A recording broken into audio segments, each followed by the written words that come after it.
Section 2.1 Introduction to Dynamics.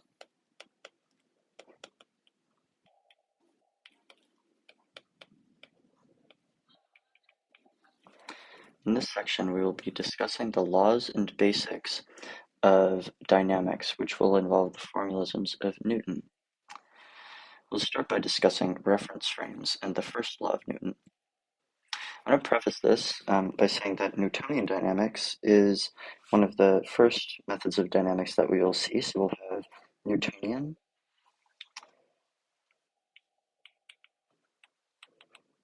then we will also have Lagrangian, and also Hamiltonian.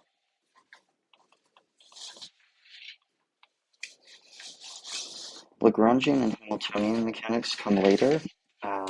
They require heavy use of partial derivatives and multivariable calculus rules, but Newtonian mechanics is easily done at a more topical level and more introductory level.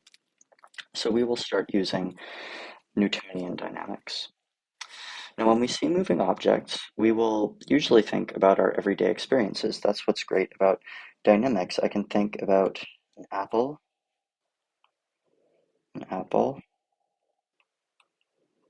This is a bad looking apple, but apple nonetheless. Maybe it has a little leaf on the top.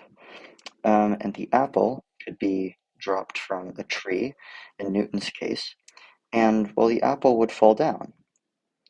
And something is pulling that apple down to the ground, and we call that a force. So one thing that we can have for our intuition that we see is that if we make something move, then something is going to stop at some point. So that means that we can kind of think about the natural state as being stationary. And that means that we need to perturb things in order to break their natural state. So, for example, if I have a rock, and it's stationary, well, that's in its natural state, and then I can throw the rock, and that will put the rock into motion, but eventually the rock is going to stop. But we also sometimes need to consider how human intuition sometimes falls. So an example of something failing us is exactly what I just said, and that's called the law of inertia. So what happens when we get rid of resistive forces? So what is a resistive force? So a resistive force is something that forces some object to stop. It works against the true movement of an object. And if we had no resistive forces, well, then we'd have no friction to stop anything. So anything we throw would continue moving. So actually, it turns out that the natural state of something is movement. So a rock being thrown, its natural state would be moving. So the law of inertia, which is also Newton's first law, so this is a definition, and this will be law of inertia. An unperturbed object, so an unperturbed object will continue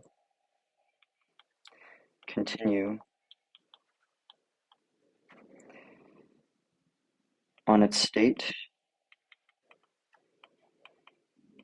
of motion unless perturbed.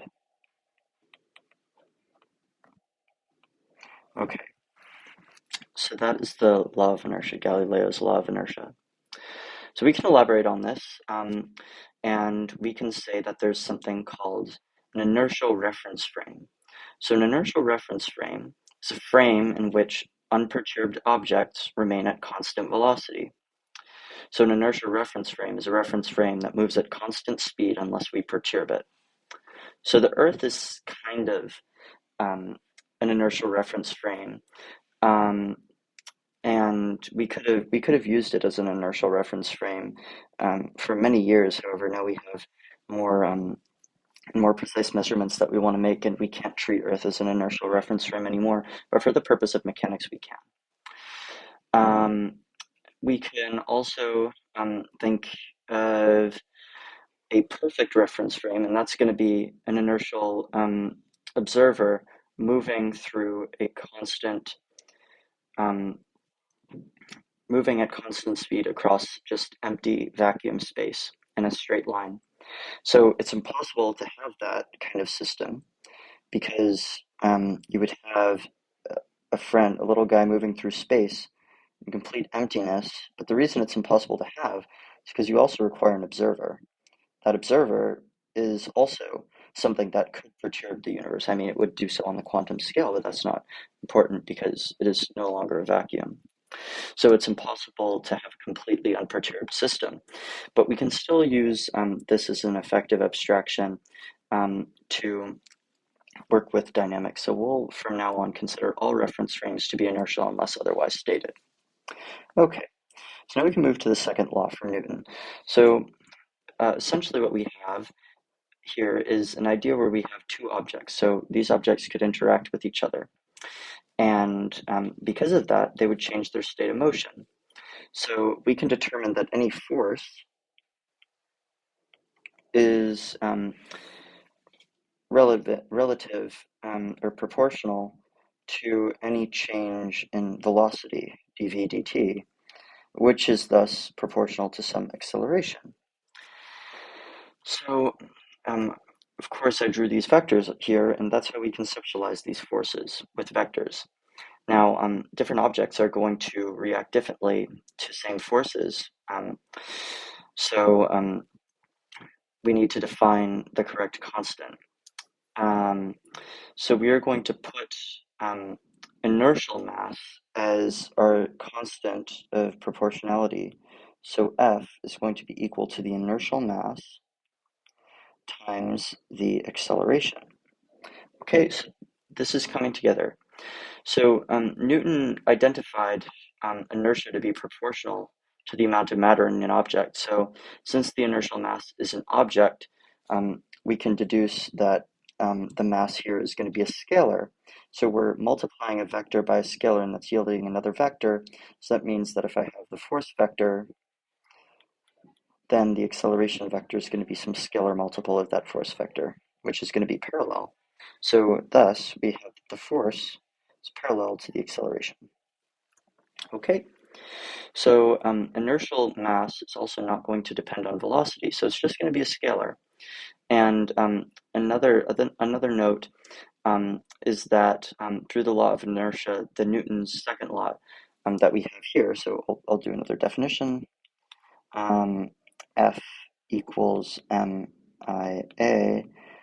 This only works in inertial reference frames. So we really don't need to worry about that because we don't need to worry about relativistic effects at all. But in many cases, we're going to be working in systems that are very nearly inertial, but not perfectly. But again, we can approximate. So if we're not in an inertial frame, what we want to do is we want to work as if we're in an inertial frame and then change it. So we can use this solving Newton's second law in an inertial frame, and then we need to go back to a non-inertial frame. So we can do this by relative motion that we learned in the last video. So an example of this is when someone's on a roller coaster, right, and they need to measure the force. So a roller coaster or an elevator, something that accelerates, is not going to be an inertial reference frame because it accelerates, right? So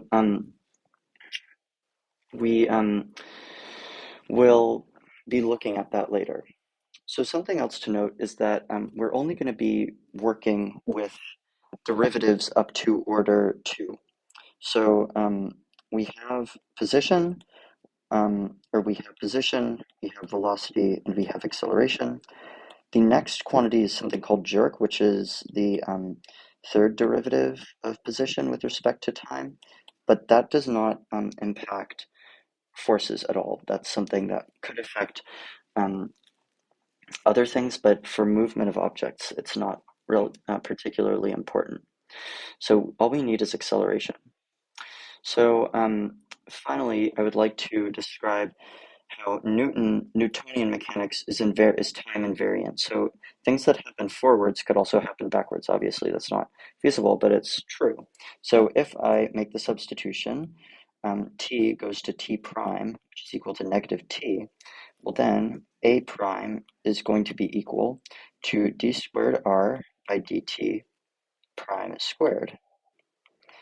So I need to use the chain rule here. So we have d squared r by dt squared times dt prime times dt prime, which is equal, again, to the acceleration. So that's a quick proof that we are invariant. Now finally, I would just like to describe Newton's third law. So that's the definition here, and that essentially says that if a force is exerted from one object onto another, then the other object feels the negative of that force.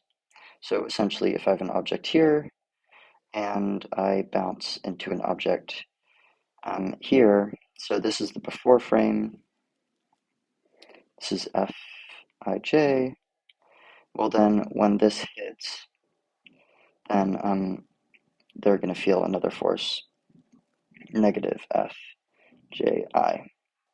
Okay, so that is dynamics in a nutshell. Thanks for watching.